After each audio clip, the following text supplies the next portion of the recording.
이 시간 하나님께서 우리에게 주시는 말씀입니다. 구약성경 창세기 19장 30절부터 38절까지 말씀입니다. 구약성경 창세기 19장 30절부터 38절까지 말씀입니다.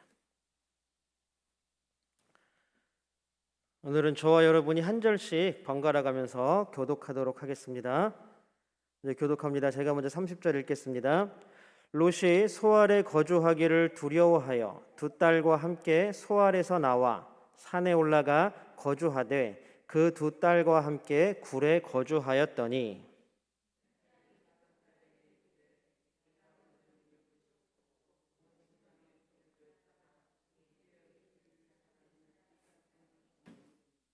우리가 우리 아버지에게 술을 마시게 하고 동침하여 우리 아버지로 말미암아 후손을 이어가자 하고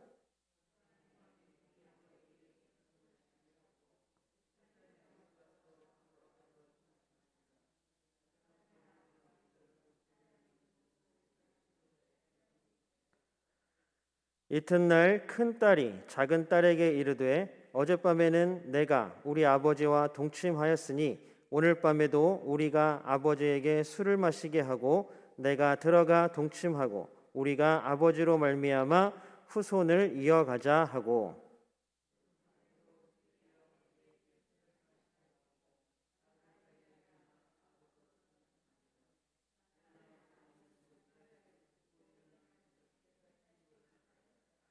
롯의 두 딸이 아버지로 말미암아 임신하고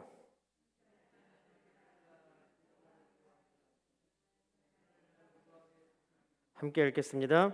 작은 딸도 아들을 낳아 이름을 벤암미라 하였으니 오늘날 암몬 자손의 조상이었더라.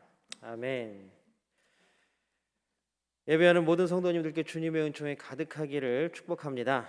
그 예배를 통하 임재하시는 하나님의 놀라운 은혜가 하나님 만나는 임마누엘 하시는 하나님 복을 누리는 우리 모두가 되기를 또한 축복합니다.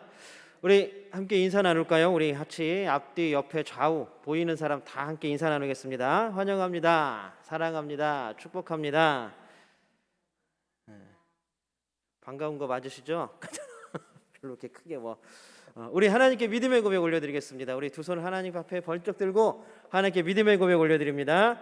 하나님 좋습니다. 감사합니다. 사랑합니다. 하나님이 하시면 무엇이든지 다 이루어집니다. 하나님 좋습니다. 감사합니다. 사랑합니다. 하나님이 하시면 무엇이든지 다 이루어집니다. 아멘. 하나님께 영광의 박수 올려드립니다. 요즘 들어서 많이 나오는 단어 트라우마라는 단어가 많이 사용되고 있습니다. 이 트라우마라는 단어를 우리가 사전에서 한번 찾아보니까 뭐라고 써 있느냐 하면 재해를 당한 뒤에 생기는 비정상적인 심리적 반응이라고 굉장히 어렵게 써 있습니다. 거기 바로 옆에 밑에 뭐라고 써 있냐면 대표적인 트라우마의 사례 예를 들어라 그러면은 2014년에 있었던 되게 안타까운 사건이죠. 세월호 사건에 대해서 얘가 나와 있습니다. 그 세월호 사건 많은 사람들이 구조하기 위해서 구조 요원들만 간 것이 아니라 거기서 또 다 죽은 것이 아니라 살아있는 생존자들도 있었죠. 구조에는 생존자들과 또 거기서 있었던 가족들, 그들의 트라우마를 치료하기 위해서 심리 상담사들 그리고 정신과 의사들이 다 가서 센터를 차리고 그들의 트라우마를 돌보았습니다. 그리고 그동안 그곳에서도 굉장히 활약했던 사람들이 누가 있냐면 바로 정혜신 박사라는 사람이 있습니다. 굉장히 재작년에 굉장히 유명한 베스트셀러가 됐던 책을 썼던 사람이죠. 당신이 옳다라는 책을 써서 굉장히 유명해진 사람이기도 합니다. 어쨌든 이 트라우마라는 단어가 어느 순간부터인가 우리 삶에 깊숙이 들어와 버렸습니다. 아까도 세월호 얘기를 했지만 세월호에서 살아남은 사람들 중에는 아직까지도 트라우마에 시달리는 사람들이 굉장히 많다 그래요. 물만 봐도 두렵고 무섭고 비가 오는 날에는 밖에를 못 나가는 사람이 있다 그래요. 학생 중에. 그리고 갑자기 어느 순간 숨이 안 쉬어져서 막 고통에 막 응급실에 실려가고 하는 갑자기 아무 조건도 없는데 이게 다 외상성 스트레스 한마디로 말하면 트라우마에 의한 스트레스 외상성 증상이라고 이야기를 합니다. 그래서 아직까지도 그 안산시 그 동네에는 그 가족들을 돌보기 위해서 트라우마 치유센터가 운영되고 있고 지금도 많은 사람들이 치료를 받고 있다라고 합니다. 그러나 우리가 쉽게 트라우마를 이해할 수 있는 데가 있어요. 뭐냐면 바로 병원, 특히 그 중에서도 치과입니다. 아이들이 병원 가서 주사 맞는 거 엄청 싫어하죠. 그런데 이게 어렸을 때 뭔가 큰 아픈 기억이 있거나 뭐 잘못되거나 이런 거는 좀 무서우니까 저 같은 경우도 어렸을 때부터 주사를 굉장히 무서워했어요. 그래서 사실 지금도 저는 병원에 잘 안 가요. 아파도. 웬만하면 견디지. 병원 공포증이 있습니다. 이것도 어떻게 생각하면 트라우마의 일종 중에 하나죠. 여러분들 혹시 가지고 계신 트라우마가 있으십니까? 가장 많이 가지고 있는 게 또 생선 가시에 대한 트라우마라 그래요. 한번 목에 걸려서 죽을 뻔한 기억이 있는 사람은 구운 생선 안 먹는다 그래. 가시 있는 거는. 회는 먹어도. 여러분들은 혹시 어떤 트라우마가 있으십니까? 오늘 우리가 지금 6개월째 창세기 12장부터 시작해서 쭉 보고 있죠. 6개월 거의 다 돼가는데도 우리 19장을 보고 있어요. 아주 세밀하게 나누어서 창세기를 계속 굉장히 자세하게 들여다보고 있는데 오늘 이제 롯의 이야기가 마지막으로 끝납니다. 길게 나누었고 길게 보았던 롯, 어떻게 보면 우리와도 비슷하게 살아왔던 롯, 우리가 실수하고 우리가 모자랐던 그 모든 것들을 동시에 가지고 있었던 롯, 그 롯의 이야기가 오늘로써 이제 끝나게 됩니다. 아까 얘기했던 트라우마, 롯도 자신에 대한 트라우마가 생겼습니다. 롯이 이제 우리 저번 시간에 본 게 뭐예요?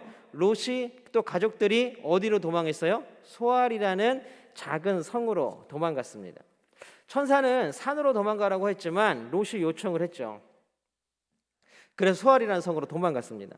비록 아내는 소금 기둥이 되고 말았지만 롯과 두 딸은 구원받았습니다. 그런데 오늘 성경을 보면 롯이 갑자기 그 소알이라는 성에서 두려움이 생겼다라고 말하고 있습니다. 그래서 소알 성에서도 나와서 어디로 가요?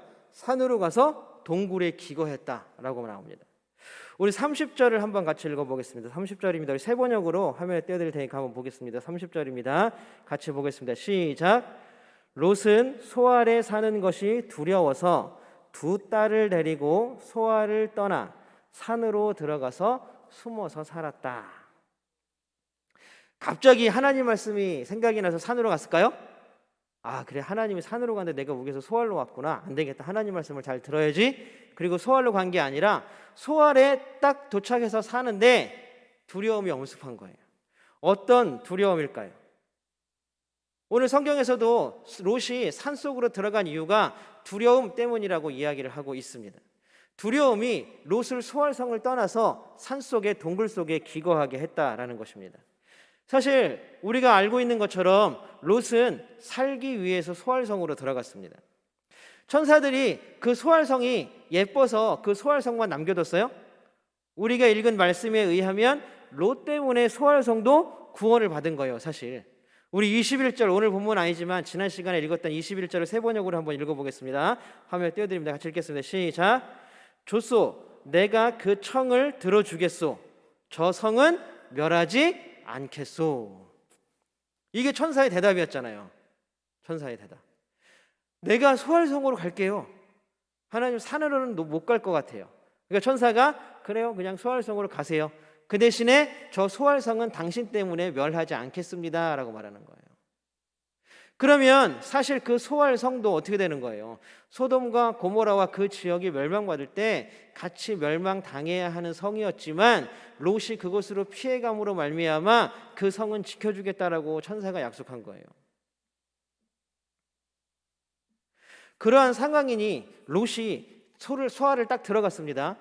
그랬더니 거기서 살려고 정착하려고 봤더니 소돔이나 자기가 살던 소돔성이나 지금 피해온 소알성이나 크기만 달랐지 사람들의 삶의 방식들은 전혀 다르지 않았다라는 것입니다.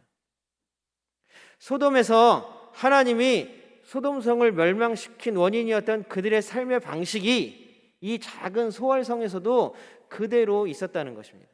한마디로 얘기하면 소돔에서 죄 지었던 그 모든 죄들이 이 작은 소알성에서도 똑같이 나타났다라는 것입니다. 그러니까 야, 내가 살던 소돔성이 바로 저 모습 때문에 멸망당했는데, 그렇잖아요. 바로 저 모습 때문에 멸망당했는데 이 소돔성도, 아니 소알성도 똑같이 살아가고 있네. 가슴이 섬뜩했겠죠. 야, 이 성도 하나님께 멸망받는 것 아닌가. 심판의 모습을 바로 지켜봤던 롯입니다. 그런 롯에게 성이 무너지고 성이 온 세상이 불타는 광경은 롯에게는 큰 트라우마로 더 다가왔을 것입니다.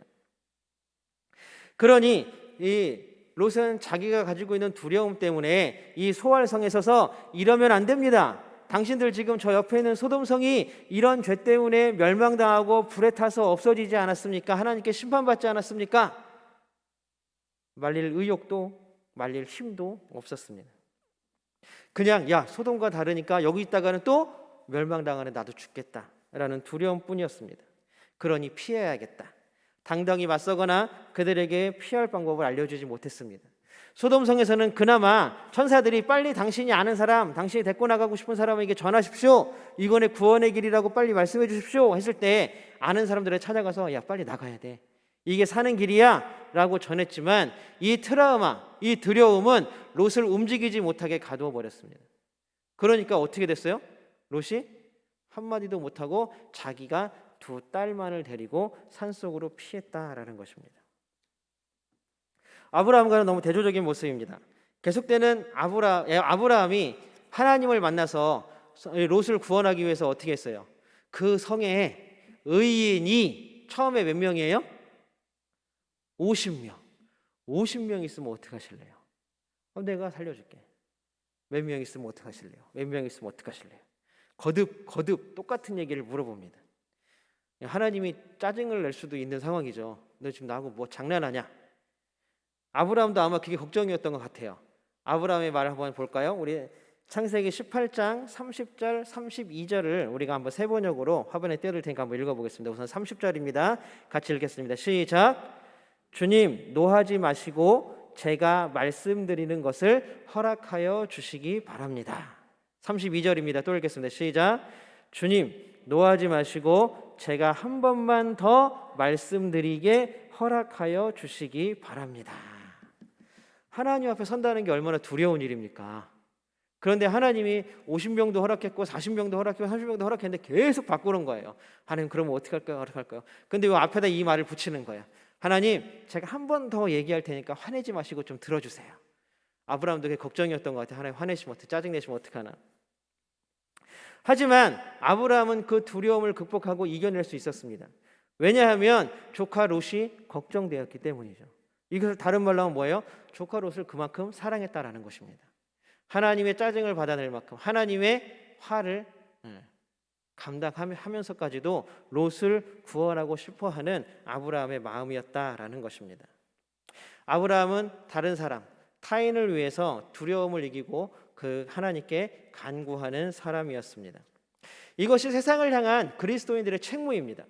세상이 어둡고 죄가 많으니까 우리는 구별되게 살자. 이게 지금 교회의 가장 기본적인 모토 아닙니까? 구별되어 사는 것은 그리스도인으로서 너무나 당연한 일이고 해야 하는 일입니다. 구별되어 사는 것. 하지만 이 구별되게 사는 것이, 그리스도인으로서 세상과 구별되게 사는 것이 그냥 단순히 나눠놓고 너는 저쪽 나는 이쪽에 산다라는 것을 의미하지는 않습니다. 이미 구별되었다면 우리가 살아가는 이 방식이 살 수 있는, 구원받을 수 있는 방식이잖아요. 이게 구원받을 수 있는 삶이잖아요. 지금 우리는 이곳에 서 있잖아요. 그러면 이곳에 서 있지 않은 구별된 저 사람들을 이쪽으로 다시 불러오는 것, 그것이 바로 구별된 삶에 사는 사람들의 책무라는 것입니다. 세상에 빛이 되는 것, 그것이 바로 선택받은 그리스도인들이 해야 할 일입니다. 내 주위에 그냥 사람들이 있는데 그러든지 말든지 그냥 나나 깨끗하게 살고 너 내 몸에 똥 묻히지 마, 나는 깨끗하게 살 거야 라고 살아간다면 우리는 세상에 빛이 되어라 라고 말씀하신 하나님의 세상에 대한 책무를 저버리는 사람들이 될 수밖에 없는 것입니다. 우리 모두가 구별된 삶 가운데에서 주님의 빛을 많은 사람들에게, 우리가 접하는 모든 사람들에게 세상에 하나님의 빛을, 비추는 사람들이 되기를 축복합니다. 오늘 등장하는 롯의 딸들이 있습니다. 사실 롯의 딸들도 마찬가지로 아마 롯과 같은 트라우마가 있는 것 같아요. 깜짝 놀랄 일을 겪었죠. 겨우 시집도 안 간 딸들이 정말 깜짝 놀라요. 세상의 전부인 줄만 알았던 소알성이 불에 타 없어지죠. 자신들이 지금까지 살아왔던 땅이, 집이, 이웃들이 아무것도 남지 않고 하나님의 심판 앞에 다 불타버렸습니다. 그런 걸 보고 그냥 그런가 보다 하고 지낼 수 있는 사람들이 도대체 몇 명이나 될까요? 자신이 알고 지내던 사람들, 자신이 삶의 가장 밑바탕이었다고 생각하는 모든 것들이 한순간에 사라져 버렸습니다. 심지어는 함께 소알성을 향해서 도망가던 자기의 어머니까지도 소금기둥이 되는 것을 두 눈으로 목격한 사람들입니다. 이들의 공포, 두려움, 슬픔, 아픔, 이런 것은 우리가 짐작하지 못할 정도로 큽니다. 그리고 롯과 같이 딸들이 보기에도 하나님이 심판하신 소돔에 있던 죄악들이 이 소알성에서도 동일하게 이루어지고 있는 것을 보고 아마 그 두려움에 떨었을 것입니다. 그래서 아버지를 따라서 산속으로 피신했습니다. 그리고는 걱정이 앞섰습니다. 우리 31절 한번 같이 읽어볼까요? 31절 우리 세 번역으로 한번 같이 읽어보겠습니다. 31절입니다. 시작. 우리 아버지는 늙으셨고 아무리 보아도 이 땅에는 세상 풍속대로 우리가 결혼할 남자가 없다. 두 자매에게는 온 세상이 없는 거예요. 왜냐하면 소돔이 그런 죄로 멸망했는데 소알에 갔더니 똑같은 죄가 범해지고 있는 거예요. 그럼 우리가 도망 나왔으니까 소알도 어떻게 되는 거예요? 소돔과 똑같이 하나님의 심판받았을 거예요. 그러니 세상에 남은 사람들은 누구밖에 없는 거예요? 아버지와 나 우리밖에 없구나. 얼마나 걱정이 되겠습니까? 그래서 자신들의 걱정을 해결하기 위해서 고민합니다. 사실 이 고민이 얼마나 위대한 고민입니까? 세상의 인류를 존속시키기 위한 크고도 원대한 고민입니다. 얼마 전에 아임마더라는 영화를 잠깐 광고하는 걸 잠깐 봤습니다. 세상에 이제 로봇이 아이를 기르는 거예요. 태아를 배아해가지고 인공 배아해가지고. 근데 이 아이에게 그 결론이 뭐였냐 하면 세상은 점점 멸망했다라는 게 전제였어요. 아무도 없다. 그래 로봇이 부여받은 임무는 뭐였냐면 다시 사람들을 하나하나씩 키워서 냈을 때에 이 사람들에게 세상을 맡길 수 있는가 하는 판단이었어요. 왜냐하면 사람들이 결국 세상을 망쳤기 때문에 그렇습니다. 어쨌든 요새는 그런 영화가 참 많이 나오는 것 같아요. 세상의 인류를 존속시키기 위한 이 두 딸의 크고 원대한 고민. 그러나 아무리 큰 문제일지라도 그것을 해결한다 할지라도 문제를 해결하는 방법이 틀리면 그것은 틀린 것입니다. 여러분들은 어려운 문제가 생기면 어떻게 하십니까?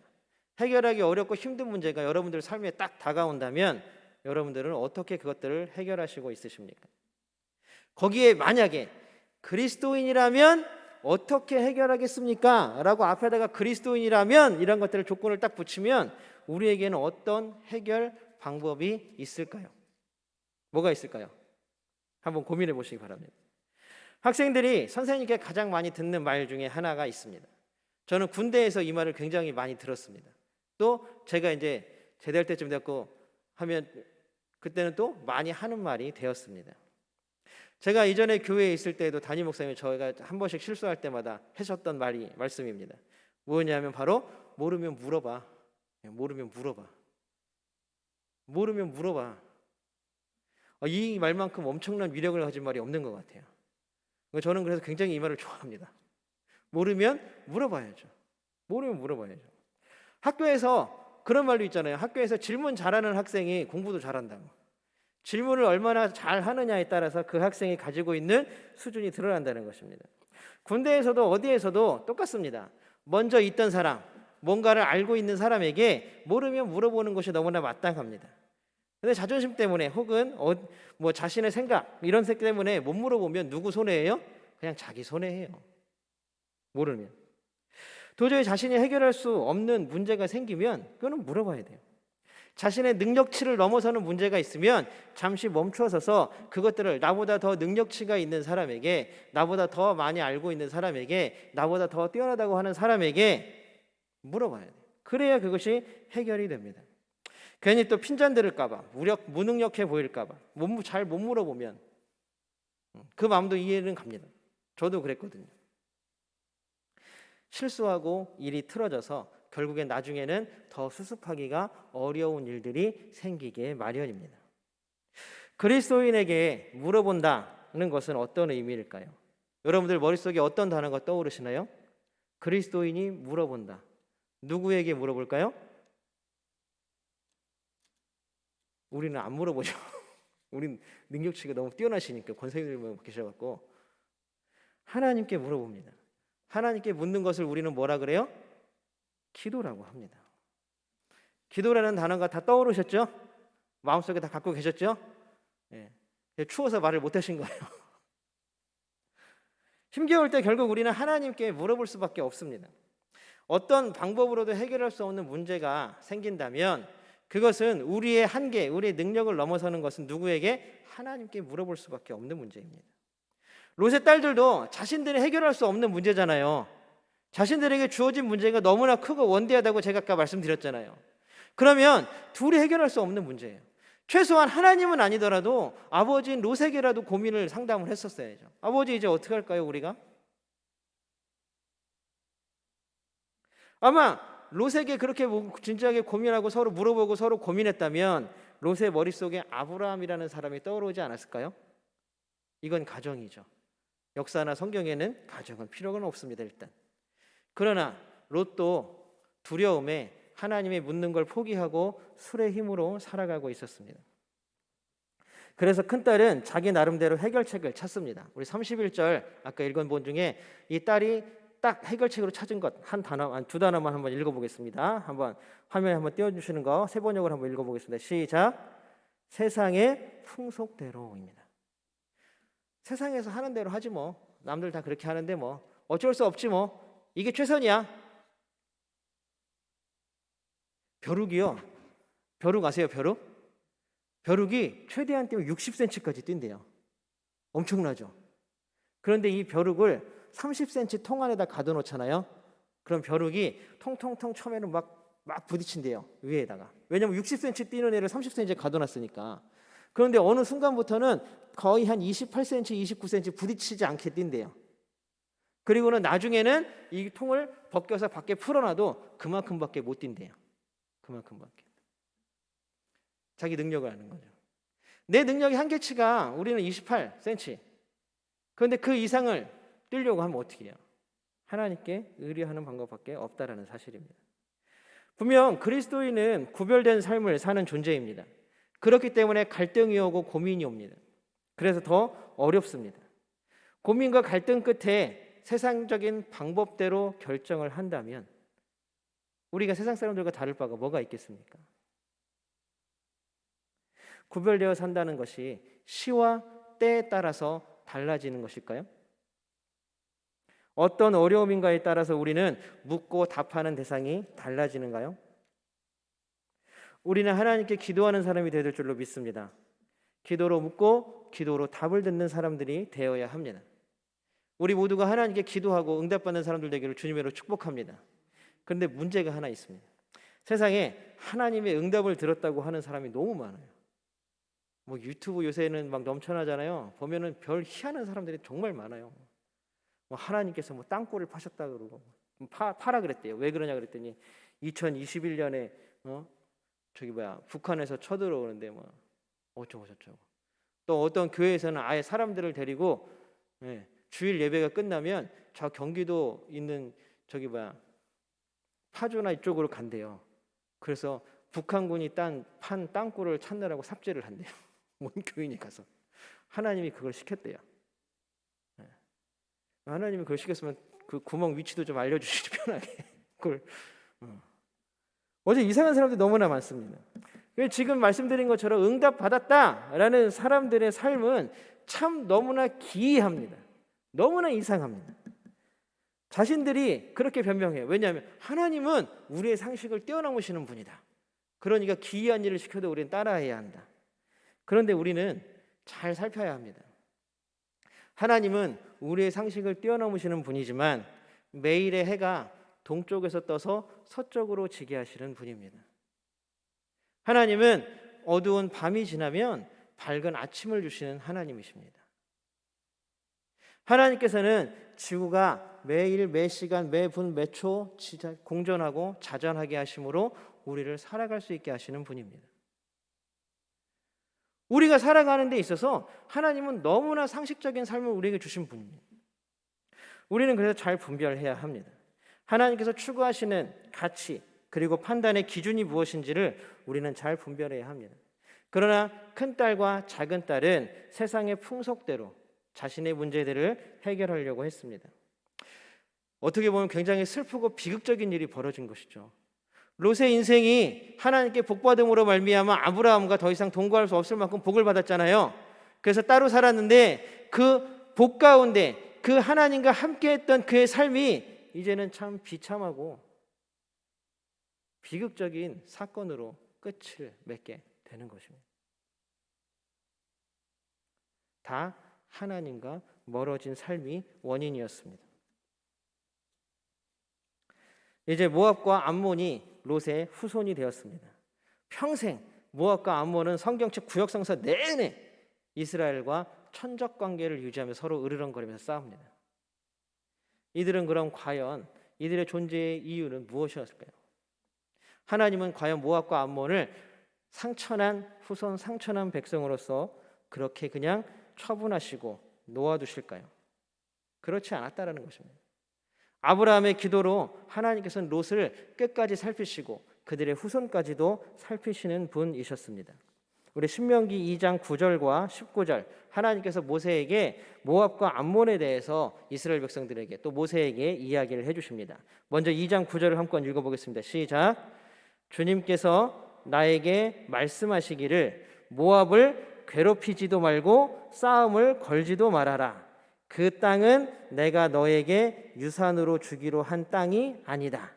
아르 지역은 내가 이미 롯의 자손에게 유산으로 주었기 때문이다. 19절 신명기 2장 19절 또 한번 읽겠습니다. 시작. 암몬 자손이 사는 곳에 다다를 것이니 너는 그들을 괴롭히지도 말고 싸우지도 말아라. 암몬 족속의 땅은 내가 너에게 유산으로 주기로 한 땅이 아니다. 그곳은 내가 이미 롯의 자손에게 유산으로 주었기 때문이다. 하나님께서 이스라엘에게 하신 말씀입니다. 그렇게 롯이 하나님을 멀어지고 결국에는 심판 앞에 참 비극적이고 아프게 슬프게 끝났지만 그러함에도 불구하고 하나님은 그 후손들까지도 살피시고 지키시는 분이라는 것입니다. 그것이 하나님의 마음입니다. 그것이 하나님이 우리에게 보이시는 사랑입니다. 하나님을 알 수 없을 밖에 우리는 하나님을 알지 못하는 존재임에도 불구하고 하나님은 이 자리에 우리를 불러주셨습니다. 그것이 하나님의 사랑이라는 것입니다. 사랑하는 선영교회 성도 여러분, 우리는 우리가 감당할 수 없는 일이 생길 때에 물어야 합니다. 하나님께 묻고 그 답을 기다리며 들어야 합니다. 하나님께 기도하고 또한 응답받는 우리 모두가 되기를 주님의 이름으로 축복합니다. 또한 하나님은 우리를 사랑하십니다. 온갖 실패와 좌절에도 불구하고 하나님은 우리를 사랑하십니다. 우리가 세상의 풍속대로 이렇게 저렇게 흘러가고 뭐 이렇게 하면 되지 뭐 세상에 다 이렇게 굴러가는데 뭐 남들도 다 이렇게 하는데 뭐 다른 데도 다 이렇게 해. 그렇게 할지라도 하나님은 우리를 돌이키시기를 원하는 분이십니다. 우리가 하나님께 돌아오는 귀한 하나님의 자녀가 되기를 주님의 이름으로 축복합니다. 우리의 삶이 날마다 기도함으로 구별된 삶을 살기를 주님의 이름으로 축복합니다. 기도와 삶의 하나님의 응답이 가득 채워지기를 주님의 이름으로 축복합니다. 또한 모든 것을 감싸 안으시고 은혜와 복과 사랑과 자비를 우리 마음에 가득 채워주시기를 주님의 이름으로 간절히 축복합니다. 함께 기도하겠습니다. 사랑의 하나님 감사합니다. 우리와 함께 하시며 우리의 모든 것들을 지키시는 하나님, 우리가 온전히 하나님을 향하여 날마다 묻고 나아가는 사람들이 되게 하여 주시옵소서. 하나님, 모르는 것, 우리의 능력을 넘어서는 것, 우리가 할 수 없는 모든 것들 하나님께 맡겨드리게 하여 주시고 우리가 진정으로 모든 것 하나님께 맡기고 하나님의 응답을 듣고 나아가는 우리 모두가 될 수 있도록 하나님 도와주시옵소서. 그래서 하나님께서 주신 그 응답대로 최선을 다하여 우리의 삶을 노력하며 살아가는 우리가 되게 도와주시옵시고, 우리의 노력과 하나님의 도우심이 세상의 모든 일들을 해결해 나가는 귀한 밑거름이 될 수 있도록 하나님 은혜 베풀어 주시고 함께하여 주시옵소서. 이 시간 하나님 간절히 원합니다. 하나님, 우리가 삶을 통하여서 하나님께 영광 돌리기를 원합니다. 하나님, 우리가 또한 목표하고 우리가 살아가고 싶은 모든 삶이 하나님께 있음을 고백하고 하나님의 응답이 우리 삶 가운데 구체적으로 나타날 수 있도록 하나님 도우시고 역사하여 주시옵소서. 언제나 도우시고 함께 하시는 임마누엘 예수님의 이름으로 간절히 기도드립니다. 아멘.